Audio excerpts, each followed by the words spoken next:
I remember the exact moment I knew something was wrong. Not the moment I found out the truth, that came later, brutal and clear as a gunshot. I mean the moment my gut quietly filed a report my brain refused to read. It was a Tuesday in March, 3 weeks before everything fell apart, and I came home early from my shift at the Veterans Resource Center where I worked as a counselor. I had a headache behind my left eye, the kind that sits there like a thumb pressing steady and mean, and I just wanted to lie down in a dark room with my wife's hand on my chest. Janet wasn't home. Fine. She worked long hours at the precinct. She was a lieutenant with the Harlow City Police Department, decorated twice, respected by everyone who wore a badge in that city. Long hours were part of the deal and I had signed up for the deal knowing exactly what it was. What made my gut file its quiet report was what I found on the kitchen counter: 2 coffee mugs, both used, both still faintly warm. One had Janet's lipstick on the rim, muted rose, the brand she'd worn since before we were married. The other one was clean of lipstick but had a thumbprint in dried coffee on the handle, the kind a large hand leaves. A man's hand.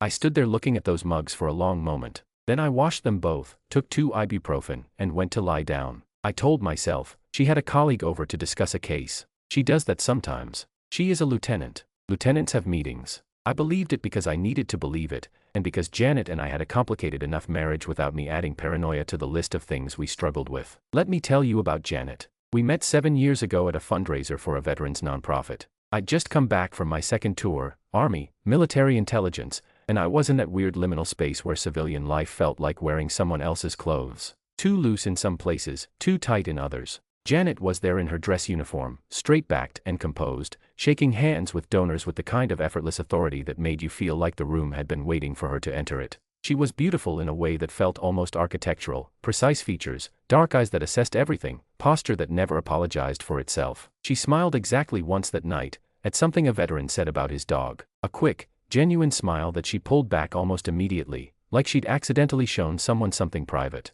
I spent the rest of the evening trying to make her do it again. By the end of the night I had her number. 6 months later I had her heart, or at least the parts of it she was willing to give. People who didn't know Janet thought she was cold. People who knew her professionally thought she was formidable. I was one of the very few people who knew she was neither cold nor formidable at the center. She was careful. She had grown up with a father who used people's softness against them, who treated vulnerability like an open wound to be pressed on, and she had learned early to keep herself behind glass. You could see her. You could admire her. You couldn't easily reach her. In our first 2 years of marriage I reached her sometimes. Late nights when she came off a hard case and sat at the kitchen table still in her jacket with her badge on the table in front of her, and I would make tea and sit across from her and she would talk. Not pour out. Janet didn't pour. She spoke in measured sentences, carefully chosen, but what she said in those moments was real and unguarded and I treasured every word. She laughed at my worst jokes with her mouth closed, trying to suppress it. She called me Sergeant sometimes when she was teasing me, because she outranked me in her department and we both found the implicit reversal funny.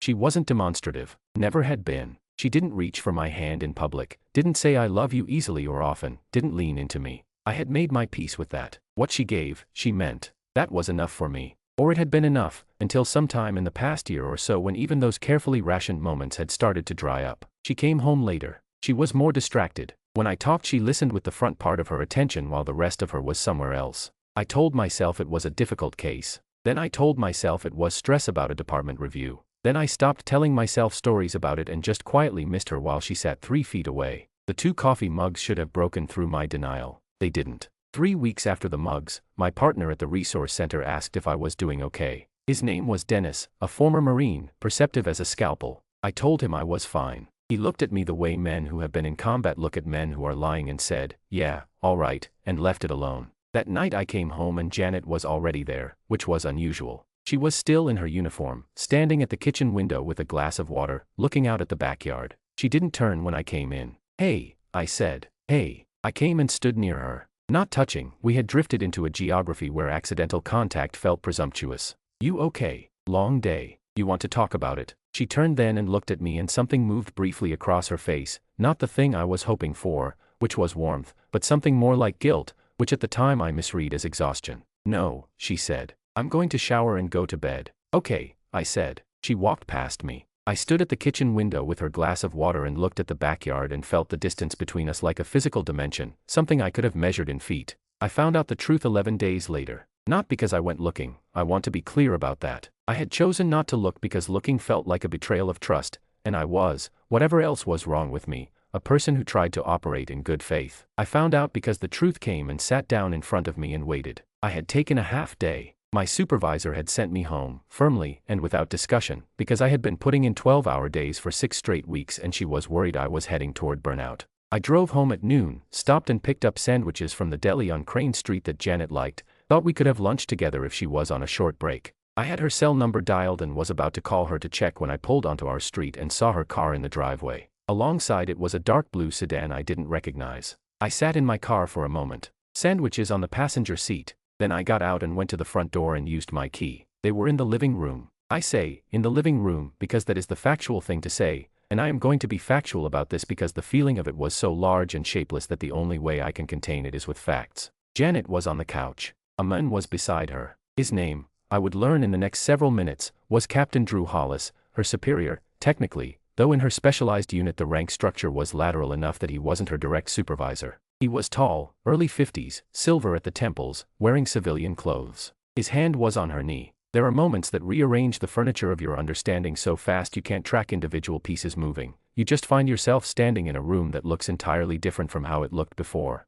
This was one of those moments. I stood in my own doorway with a bag of sandwiches and watched my wife and a man I had never met perform the specific pantomime of guilty people, the sudden movement apart, the turning of faces, the split second of calculation before the mask comes down. Janet's mask came down fast. She was trained for high-pressure situations and it showed. She stood up and her face went through shock into something composed and careful in under 2 seconds. "Mark," she said. "Mark," said the man, as if he knew me, as if we had already been introduced, as if this were a normal social situation with a normal name exchange. I set the sandwiches down on the side table by the door. I remember thinking it was a strange thing to do but I didn't want to be holding them. I looked at Janet. How long? I watched her decide whether to lie. I watched the decision happen in real time, in her eyes, that precise intelligence that I had always admired, now calculating odds of deniability. I watched her find the odds unfavorable. "Mark, how long, Janet?" She breathed out. 8 months. 8 months. I counted backward in my head involuntarily, the way you do arithmetic you didn't choose to do.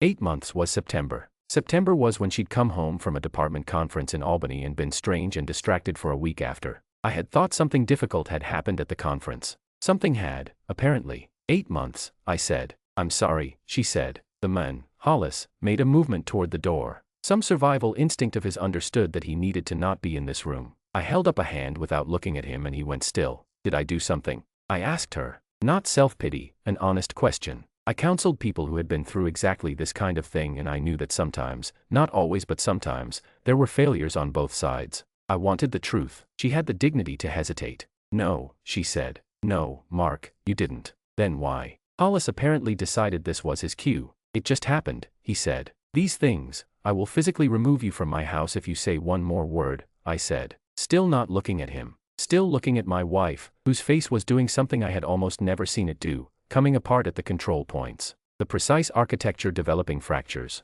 "This isn't his fault," Janet said. "I'm not interested in fault distribution right now. I'm interested in the truth, all of it," she told me. She was not cruel about it and she was not dishonest, and I have to acknowledge that because it's true. The story was what you'd expect and also somehow still surprising because when it's your own life the cliches don't feel like cliches, they feel like specific, personal disasters. They had met repeatedly at interagency meetings. He was going through a divorce. She had been feeling isolated, from the job, from home, from herself. It had been emotional before it was physical. The emotional part was somehow harder to hear. I told him to leave. He looked at Janet. She looked at him with an expression I didn't have a name for and he nodded and walked past me and out the door. I sat down in the armchair across from the couch. Janet remained standing, which I understood. Standing was control, and she needed control right now. I looked at the bag of sandwiches on the side table. Turkey on rye for her, roast beef for me, because I knew her preferences after 6 years of marriage the way you know the layout of your own house in the dark. "I want you to leave," I said. She opened her mouth. "Not permanently. Not yet.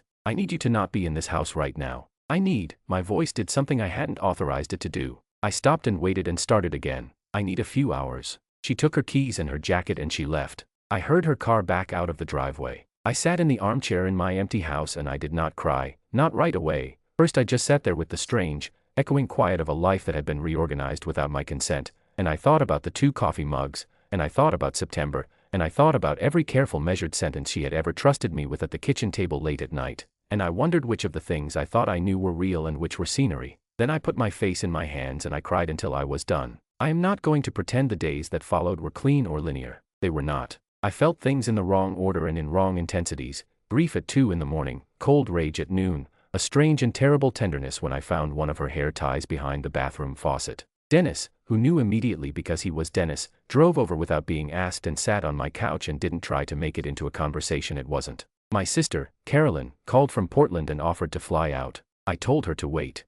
What I didn't do was drink. What I didn't do was go find Drew Hollis and make a decision I couldn't undo. What I didn't do was dissolve. What I did do, on the 4th day, with a clarity that had been forming under all the grief the way ice forms under running water, was start to understand what I was going to do next. Janet had been calling. I let her calls go to voicemail and listened to them alone in the evenings. They started as explanations, then apologies, then something raw. She wasn't a woman who said please easily. She said it 3 times in the 6th message. I sat with the phone in my hand after that one for a long time, because I am not made of stone and neither, it turned out, was she. But being moved by someone's pain is not the same as choosing to walk back into a burning building. I called a lawyer. Her name was Kim Nakashima. She had been recommended by a colleague, and she was the best kind of attorney, thorough, unsentimental, and completely on my side. We talked for 2 hours. I learned what I needed to know about our shared finances, our jointly held property, the house, a savings account, a small investment portfolio we'd started 3 years ago. I learned what my options were. Then I called Dennis and told him everything. Not because I needed to vent, I had done that in private, but because Dennis knew people. He was connected in the way that veterans who go into community work get connected, to all sorts of people in all sorts of places, and I had a feeling I was going to need to know things I didn't currently know. I was right. Dennis called me back 2 days later. He had, through channels I didn't ask about and didn't want to know, done some research on Drew Hollis. What he found was not surprising, but it was useful. Hollis, who was in the middle of a divorce, had been careful to position himself publicly as the wrong party. His soon-to-be ex-wife, a woman named Linda Hollis, was unaware that her husband had spent the better part of his alleged emotional devastation conducting a sustained affair with my wife. She believed she was divorcing a man who was heartbroken. She was, in fact, divorcing a man who was conducting simultaneous relationships with multiple levels of dishonesty operating at once. I called Linda Hollis. It was one of the harder calls I made in this entire period, because she was a decent woman who was already hurting and what I had to tell her was going to make it worse before it made it better. She cried. I let her cry.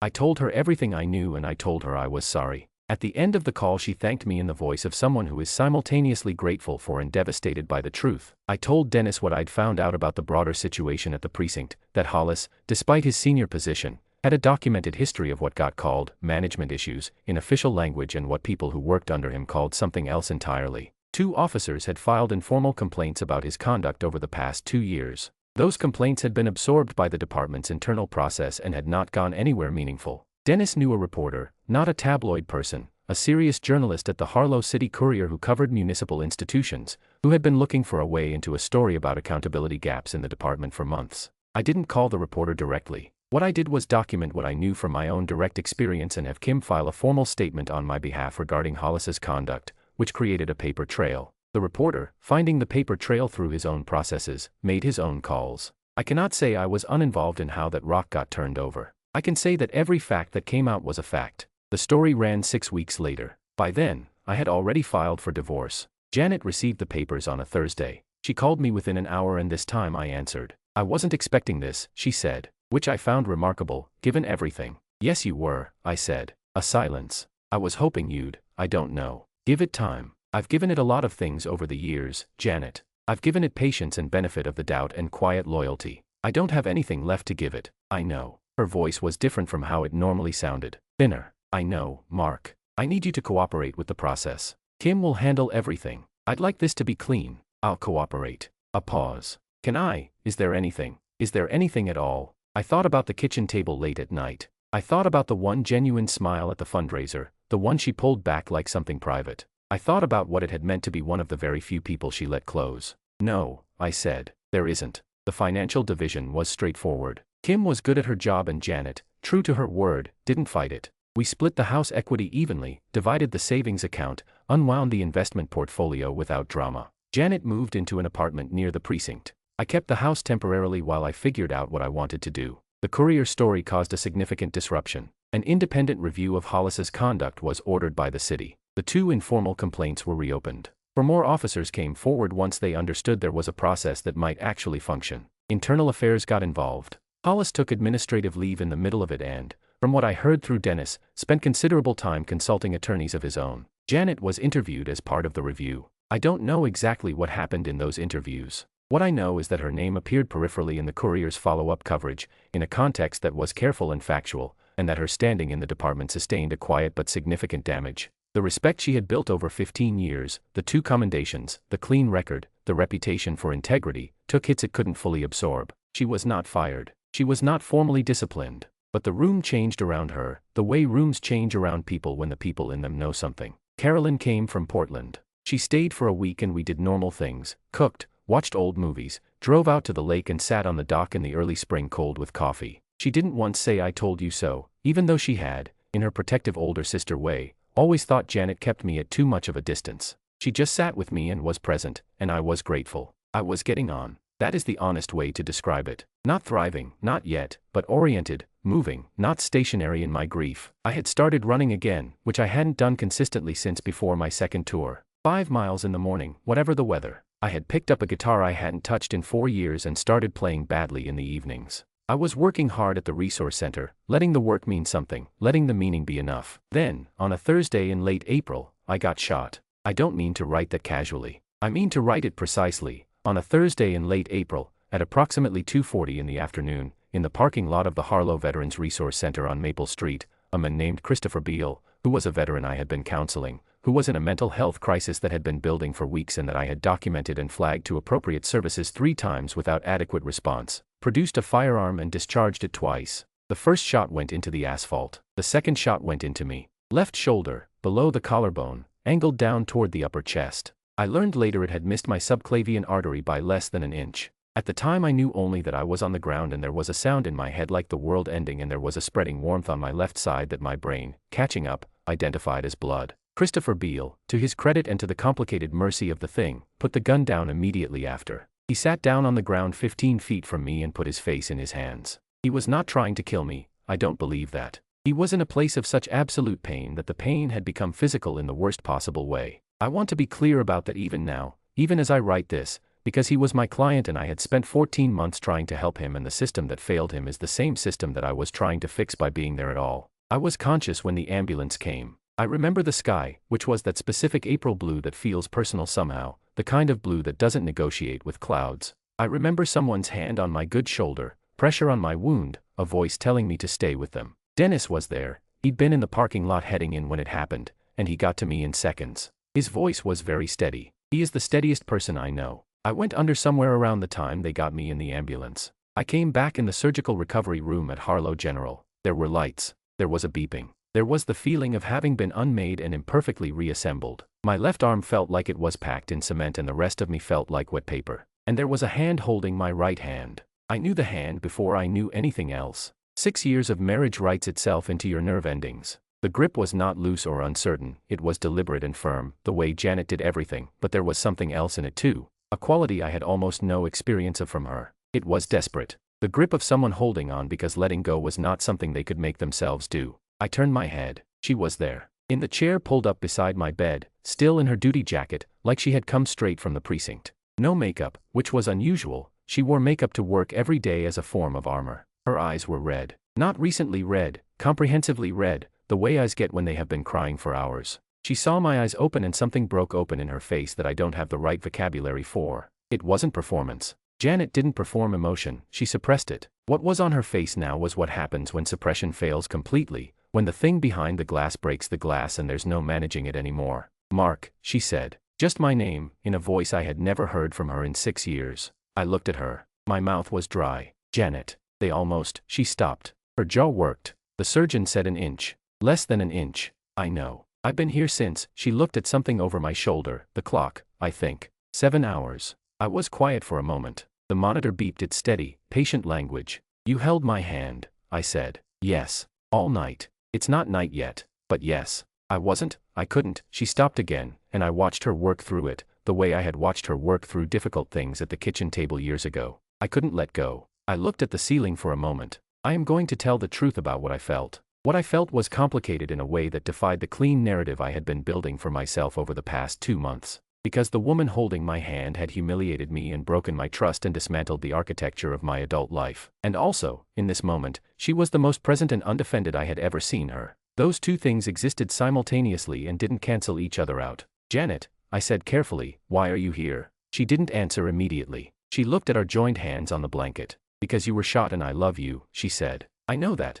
I know that doesn't. I know it doesn't fix anything. I know what I did. I'm not here because I think it fixes anything." "Then why?" "Because I couldn't be anywhere else." She looked up at me. "Because wherever we are with everything, you are still the person that matters most to me in the world. And I know I have no right to say that after what I did. I know that." I didn't say anything for a long time. A nurse came in, checked monitors, made notes, left quietly. Visiting hours were apparently an elastic concept in the surgical recovery ward, or someone had decided to look the other way. "You need to go home and sleep," I said eventually. "I'm not, Janet." I found her eyes. "I'm not asking you to leave permanently. I'm asking you to go home and sleep and come back tomorrow. You look," I searched for the word, "you look like someone whose armor all broke at once." Something moved across her face. It might have been almost humor, if either of us had been in a state for it. "Yeah," she said. She didn't let go of my hand immediately. She held it for another minute, and I let her, because whatever the state of things between us, a woman who loves you spending 7 hours in a hospital chair in a duty jacket holding your hand while you were in surgery is not nothing.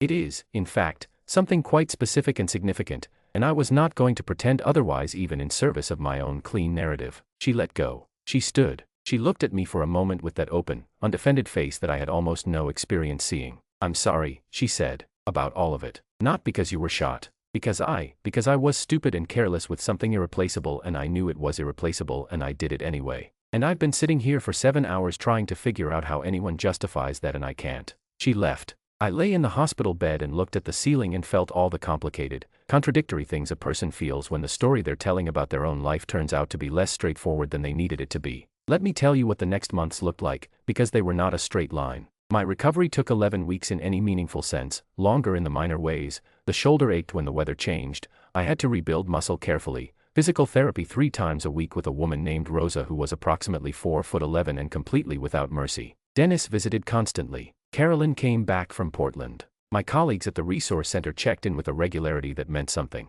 Janet visited twice, with advance notice, both times brief and businesslike except for the way her eyes moved over me first, checking, cataloging, the way you do with something that almost wasn't there anymore. We spoke about practical things. The divorce process was still proceeding. I was not, because of what had happened at the hospital, under any illusion that I should stop it, but I also noticed that both my attorney and Janet's had slowed their correspondence in the weeks after my injury, and I hadn't pushed. Drew Hollis resigned from the department in June, 3 months after the independent review began. He did not go quietly in the internal sense. There were, Dennis heard, a number of difficult conversations, and Linda Hollis's attorney was by all accounts thorough in the divorce proceedings and Hollis emerged from them considerably diminished financially. He moved away from Harlow. I do not know to where and I do not care to know. Janet, without Hollis and without her previous standing in the department, was at a crossroads I could observe from a careful distance but not engage with directly. She put in for a lateral transfer, which suggested she was trying to rebuild rather than retreat, which was consistent with who she was. I respected that, distantly. I was doing other things. The resource center, after Christopher Beale's crisis, he had been arrested, was receiving treatment, and I had written a letter in support of a mental health diversion program rather than criminal prosecution, because that is what I believed was right, was at the center of a larger conversation now about systemic failures in veteran mental health services. I had been asked to testify before a city council subcommittee about what I had documented, the 3 times I had flagged Christopher Beale's deteriorating condition and the 3 times the system had failed to respond adequately. I testified. I was not comfortable in front of cameras and public attention and I did it anyway, because Christopher Beale was not the problem, he was the symptom, and the problem needed to be said out loud by someone who had been close enough to it to have a scar. The testimony led to things. A pilot program for rapid mental health intervention was announced. Funding was allocated. A journalist, not the same one who had covered the Hollis story, wrote a long piece about the resource center and my work and, peripherally, what had happened in April. I did not love being a subject but I understood the function. Carolyn called after the piece ran and said, "You know, you always had this in you," and I said, "I was in the army, not saving the world," and she said, "Same thing, sometimes," and I said, "Good Lord, please don't tell the army," and she laughed and I laughed and it was the cleanest moment I'd had in months. I was not dating. I had no interest in dating. The people around me, with varying degrees of subtlety, suggested that I should be interested in dating, and I told each of them, with the particular serenity of a man who has recently been shot, that I would handle my personal life on my own timeline. Thank you. What I was doing was quieter and more internal than dating. I was relearning what I wanted. I had spent enough years accommodating the shape of someone else's need, not resentfully, but authentically, because I loved her and accommodation is part of love, that I had become slightly unclear on my own preferences. What music did I actually want to play when no one was there to hear? What did I want to eat? What did I want my mornings to look like? What did I want the rest of my life to look like? I was figuring those things out. It was slow and occasionally dull and sometimes surprising and mostly good. In September, 8 months after I'd found out and 5 months after the hospital, Janet called. Not to discuss the divorce, which had been finalized in late July. Not to discuss logistics or practicalities. She called and when I answered she said, "I need to tell you something and I need you to not say anything until I'm finished." I said, "Okay." She talked for about 10 minutes. She told me that she had been in therapy, had started the week after I was shot, because she had sat in that hospital chair for 7 hours and understood during those 7 hours exactly how completely she had failed the person who had been most reliably present in her life. She told me that her therapist, a woman she liked and trusted, which was apparently not an easy thing for Janet to say about anyone, had pushed her to examine not just what she had done but the conditions in which she had done it, the isolation she had built around herself, the habits of suppression, the wall of professional identity she had hidden behind. She told me that she was not going to ask for anything. She was not going to suggest anything. She just needed me to know that she understood, now, in a way she hadn't before, what she had wasted and what it had cost. She stopped talking.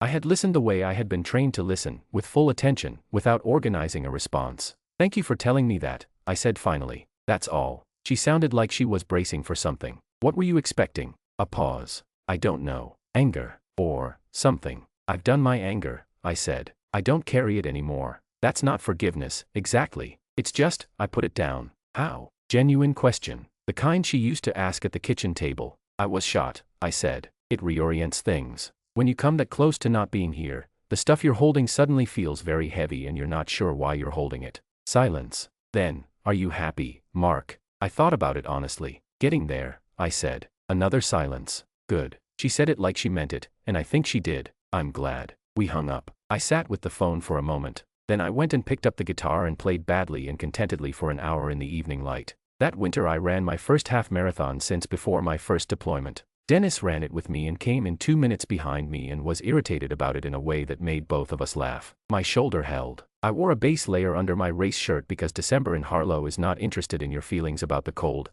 and I crossed the finish line with fog coming off me and my legs in a state of respectful complaint, and I felt, in that moment, the particular animal satisfaction of a body that has healed and proved it. The following March, a full year after the 2 coffee mugs, I ran into Janet at a coffee shop on State Street. Not engineered, not expected, she was coming out as I was going in, and we stopped on the sidewalk in the early spring light and looked at each other like two people checking whether a healed injury is still tender. She looked different. Not worse, not the collapse I might have once imagined in my angrier moments. She looked quieter, in a way that seemed chosen rather than depleted. Less armored, maybe. Or differently armored, in materials she'd selected herself rather than inherited from necessity. She was with a woman I didn't know, a friend, I gathered from context, the way they were standing together. She introduced us briefly. Her friend's name was Paula. They were apparently heading to the farmer's market 2 blocks over. "You look good," Janet said to me. "So do you," I said, and meant it. A brief, comfortable pause. The kind that can only exist between people who have been through something large enough together that small awkwardness has lost its power.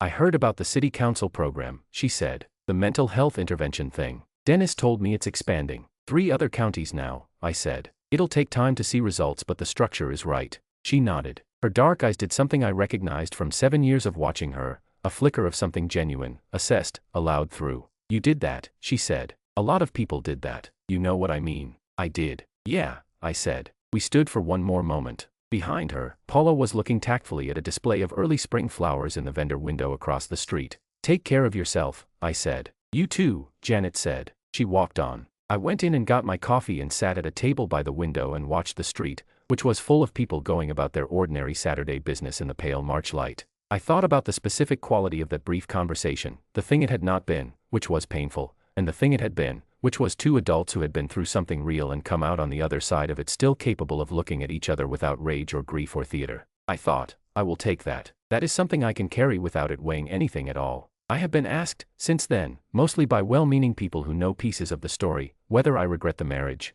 Whether I wish I had never walked across a fundraiser room trying to make a composed and careful woman smile. Whether the whole thing, end included, was a net loss. I understand the question. It comes from a kind place, the desire to see suffering as meaningless and avoidable, something that cleaner choices would have prevented. I don't think that's how lives work. I don't think the marriage was a mistake even though it ended the way it ended. I loved her and I was loved, imperfectly and insufficiently but genuinely, and the years between contained real things, the kitchen table conversations, the quietly suppressed laughter, the specific warmth of a cold and careful woman allowing herself to be known. And the rest of it, the betrayal, the shot, the hospital ceiling, the hand that held mine for 7 hours in a duty jacket, all of that is also real, and it made me into the specific person I am now. The one who testified and built a program and ran a half marathon in December and plays guitar badly in the evenings with no particular audience. The one who put the heavy things down and walked away lighter. There is a moment from the hospital that I return to sometimes, in the way the mind returns to certain images for reasons it doesn't fully explain.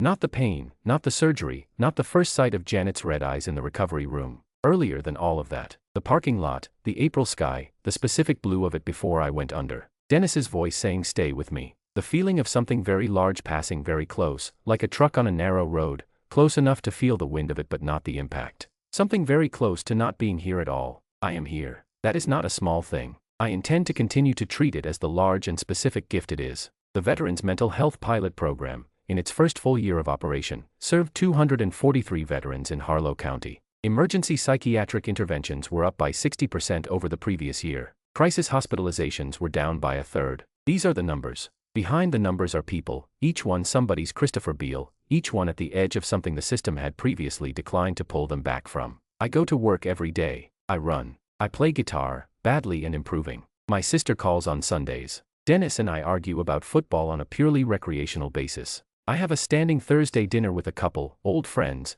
who knew me before any of this and will presumably know me after, and who have the grace to let the past be past. My shoulder aches when it rains. I consider this fair. About 6 months ago I met a woman named Claire at a fundraiser, not unlike the first fundraiser, which did not escape my notice, and which I chose to find amusing rather than ominous. She is a structural engineer, which means she thinks about the ways things are built to bear weight and the ways they fail and the ways you rebuild after failure, and we have had several very good conversations about this on both the professional and unofficial levels. I am taking it slowly. She understands that and is patient and interesting and laughs at her own jokes even when they don't fully land, which I find winning. We are seeing where things go, without pressure, without anything being decided. It is possible to be happy after the things that have broken you. Not in spite of them, not exactly, because that implies they didn't matter, and they did, but with them incorporated, stitched into the fabric of who you are, visible in certain lights, not shameful. I know what I'm worth. I know it in my body now, in my shoulder, in the scar tissue that has reknit itself stronger than what was there before, the way tissue sometimes does. I know it in the program I helped build and the people it is pulling back from the edge. I know it in the clear, uncomplicated way I stood on that sidewalk in March and looked at the woman who had broken my heart and felt, toward her, precisely what I felt, something that had been laid down carefully and was no longer carried. The last time I thought about Drew Hollis I couldn't remember his face clearly. That was about 8 months after the divorce and I noticed it the way you notice when a nagging sound has stopped, not with fanfare, just with the quiet of its absence. I heard, through the specific social osmosis of a small city, that he had relocated to somewhere out of state, that his divorce had been costly, that his professional standing had not recovered in any meaningful way. I received this information with a mild acknowledgement, the way you'd receive a news item about a region you'd never been to. The information existed. It did not require a response from me. Janet made lieutenant commander last spring. Carolyn sent me the article, I think expecting some kind of reaction. I read it. I thought, she worked for it and she earned it and the room may have changed around her but she is still formidable, and that is who she is. I felt the specific, uncomplicated emotion of feeling nothing complicated.